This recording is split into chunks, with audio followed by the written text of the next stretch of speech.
안녕하세요. 부활절을 잘 보내셨습니까? 그 길을 걷는 교회 수요 묵상 사무엘상 생각입니다.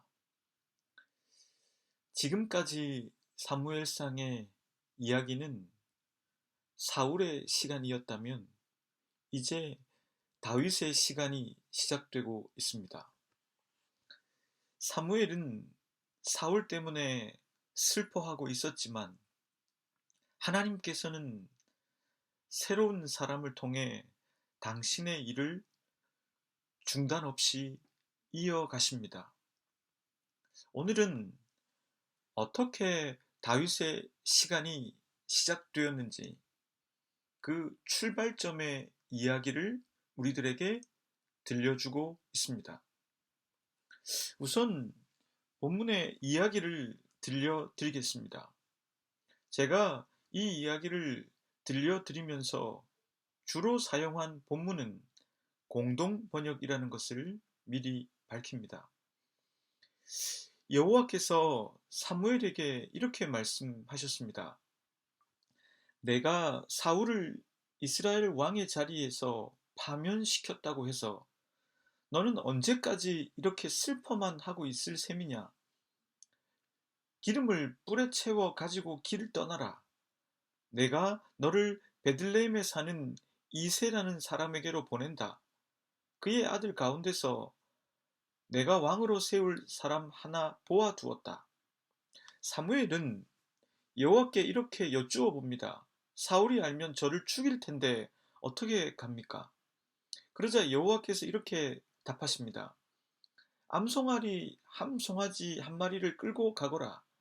여호와께 제사를 드리러 왔다고 하면서 이새를 초청하여라. 그러면 네가 할 일을 내가 알려주겠다. 너는 내가 지적하여 일러준 자에게 기름을 부어 그를 성별하여 나에게 바쳐라. 여호와의 말씀에 따라 사무엘이 베들레헴에 도착하자 그 성읍의 장로들은 안절부절 못하고 사무엘에게 이렇게 말합니다. 언짢은 일로 오신 것은 아니겠지요?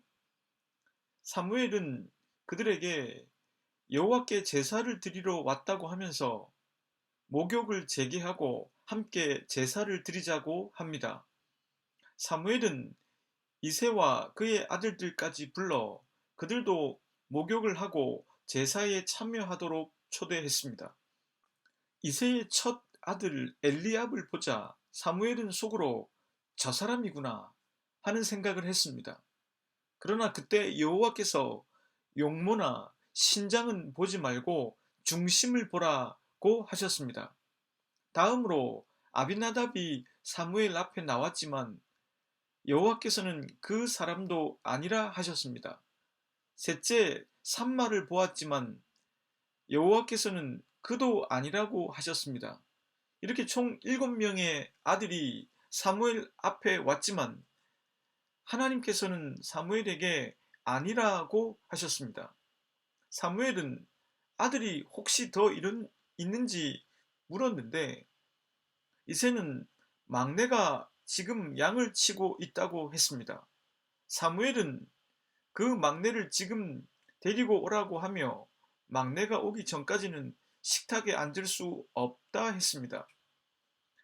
이새가 사람을 보내 데려온 다윗은 볼이 붉고 눈이 반짝이는 잘생긴 아이였습니다.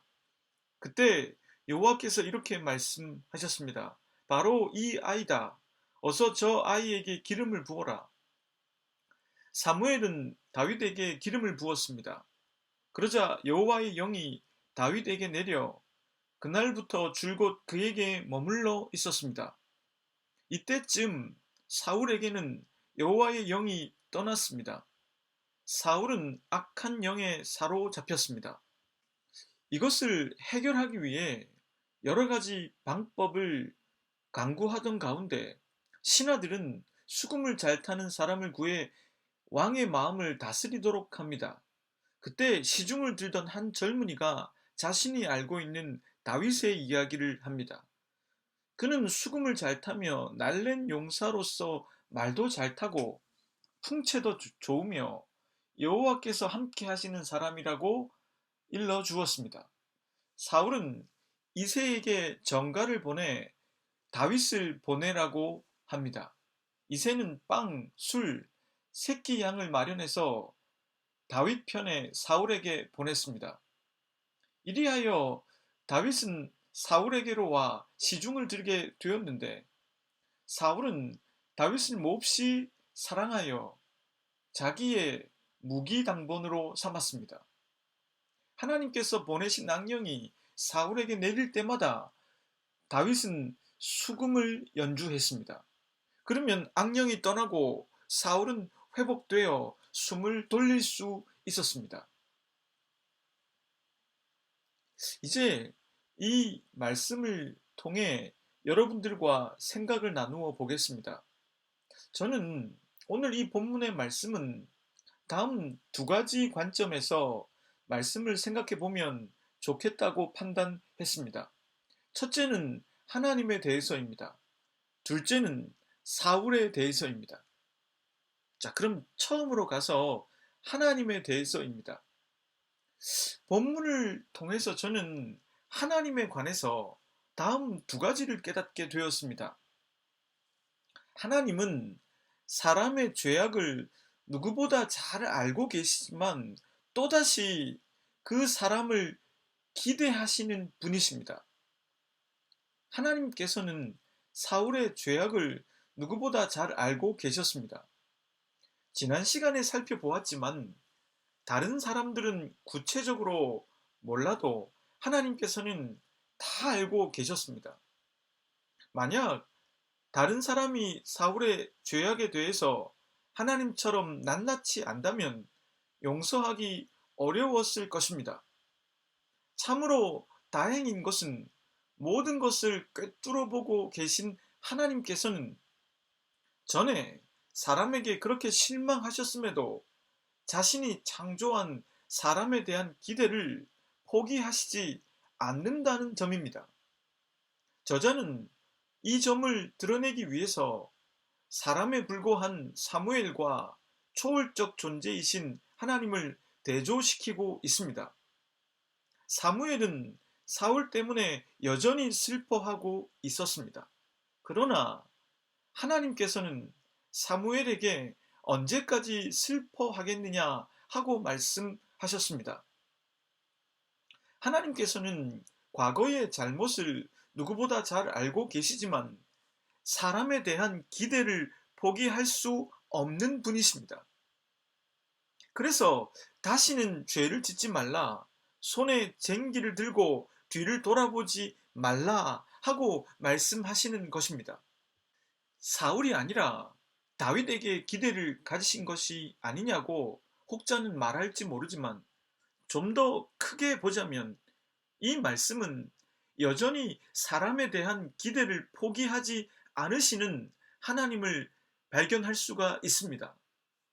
하나님은 자신이 허락한 것이 아니라 허용한 것에 불과한 군주국의 체제를 자신의 초월성을 동원해서 없애버릴 수도 있는 선택을 하실 수 있었습니다.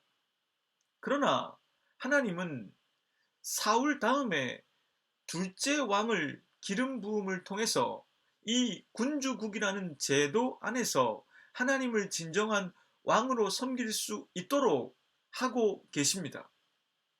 사울은 하나님께서 창조하신 질서를 자기 스스로의 과잉 상태에서 깨뜨려 다시 무질서의 상태로 퇴보했지만 하나님께서는 다윗을 통해서 군주국 안에서의 질서를 다시 회복하도록 하셨던 것입니다.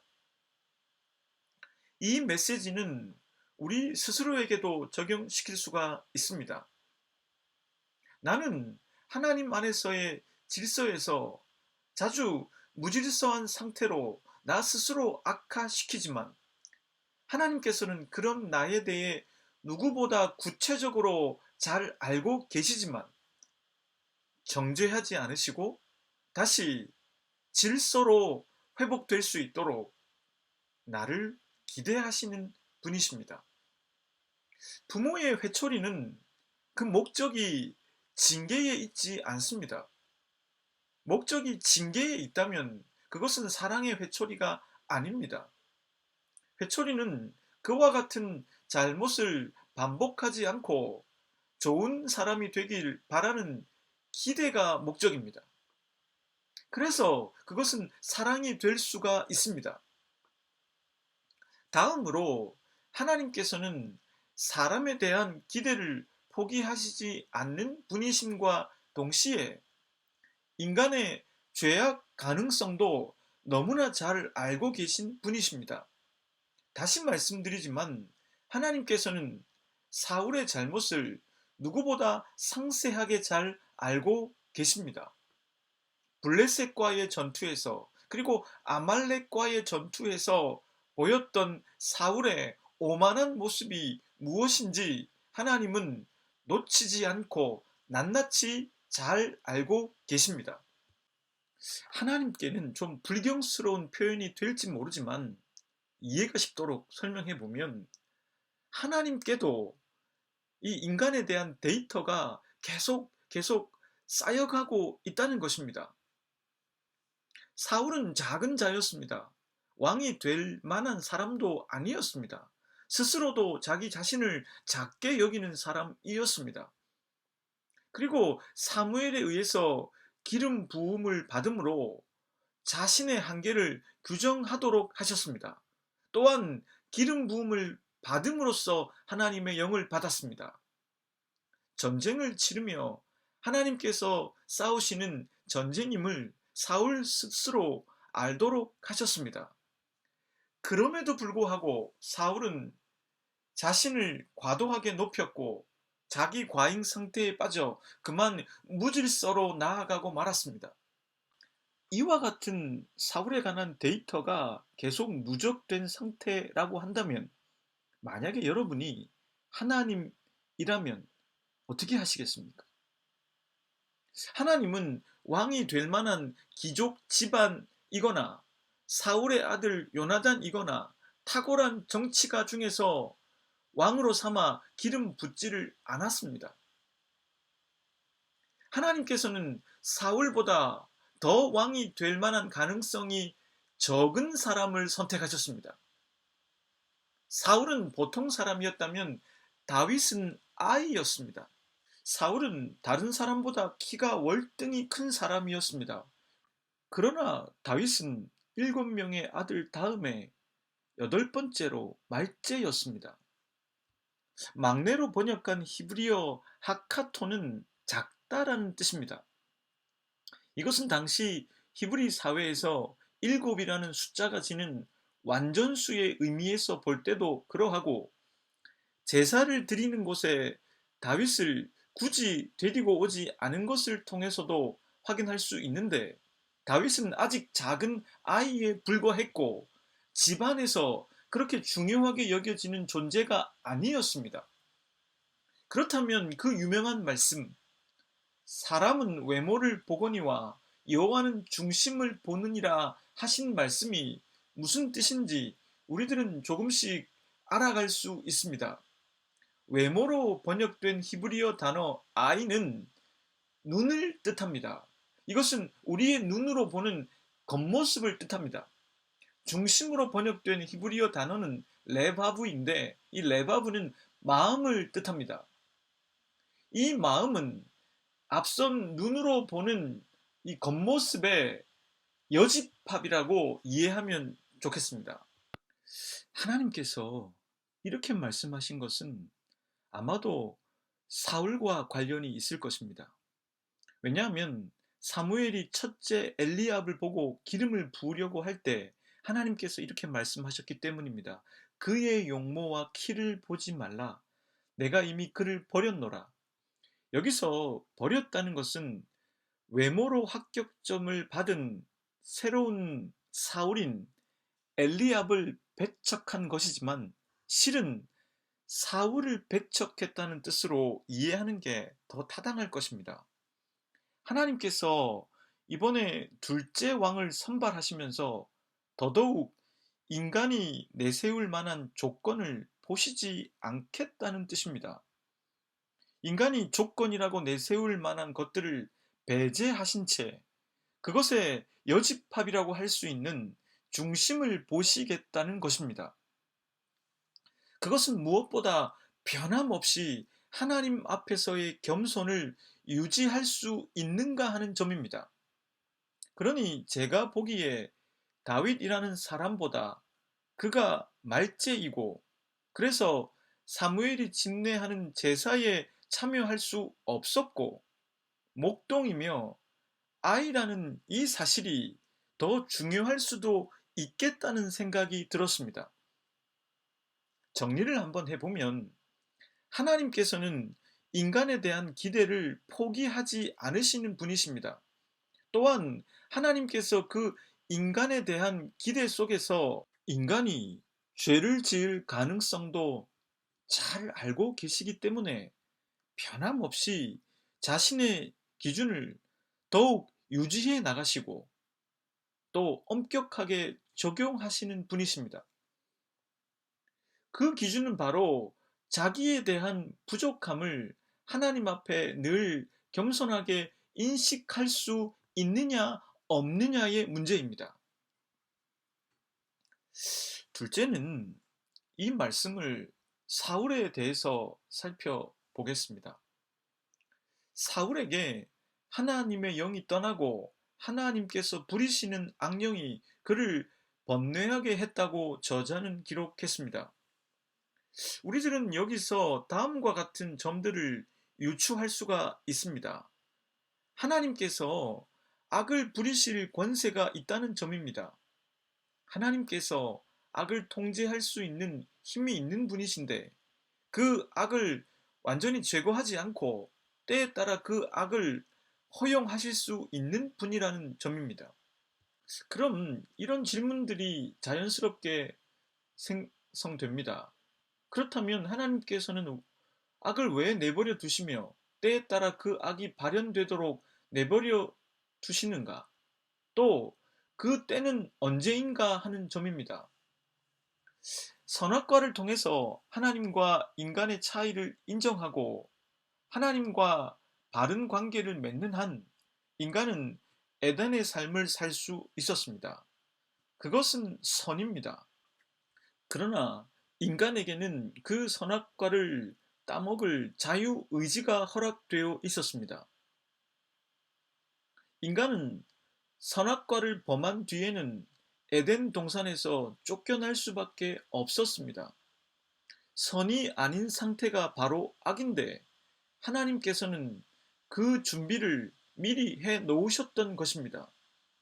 하나님께서 선과 악을 나누시고 그것을 주관하시는 까닭은 인간이 하나님께로 돌아올 수 있도록 하기 위함입니다. 하나님의 목적은 인간이 선에 머물도록 하기 위해서 때에 따라 악을 허용하시는 것입니다. 그때는 다름이 아니라 인간이 선하신 하나님을 떠날 때입니다.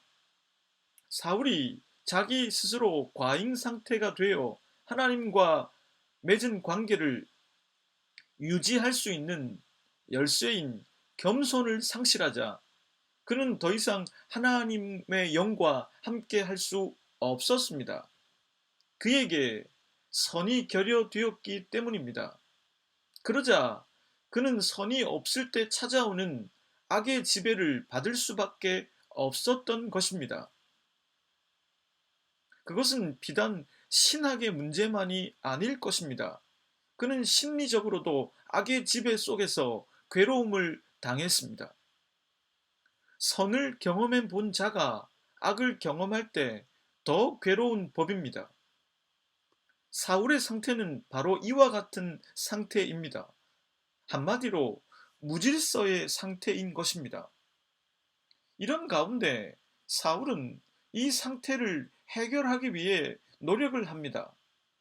본문에 자세하게 묘사되어 있지 않지만 수금을 잘 타는 다윗을 찾아내기까지 용하다는 방법들은 다 찾았을 것입니다.